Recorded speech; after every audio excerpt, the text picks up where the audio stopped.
नए army chief की तकर्री पर वज़ीर-ए-आज़म शहबाज शरीफ की इत्तेहादियों से मुशावरत। रहनुमाओं ने वज़ीर-ए-आज़म को हर फैसले में भरपूर साथ देने की यकीन दहानी करा दी। नए आर्मी चीफ की तैनाती की समरी कल तक सदर को भेज दी जाएगी। वज़ीर दिफा ख्वाजा आसिफ की तस्दीक। PTI चेयरमैन इमरान खान पर नए सिपाही सालार की तैनाती का अमल मुतनाज़ बनाने का इल्जाम लगा दिया। आर्मी चीफ ने पाकिस्तान को संगीन मुआशी मुश्किलात का शिकार करार दिया। वाज़ेह किया कि कोई एक जमात मुल्क को मुआशी बहरान से नहीं निकाल सकती।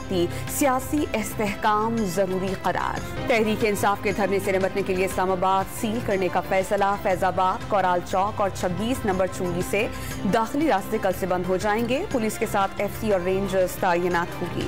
कराची में शाहजेब कत्ल केस में सजा याफ्ता शाहरुख जतोई मलिर जेल से रिहा। जून 2013 में अदालत ने शाहरुख और शरीक मुलजिम सराज तालपुर को सजाए मौत सुनाई थी। मुतासरा खानदान से सुलह के बायस रिहाई अमल में आई। वफाकी हुकूमत ने रूपोश डेप्यूटी कमिश्नर शहरो फेरोज को मुअत्तल कर दिया। सिंध हुकूमत की सिफारिश पर एस्टेब्लिशमेंट डिवीजन का एलामिया जारी।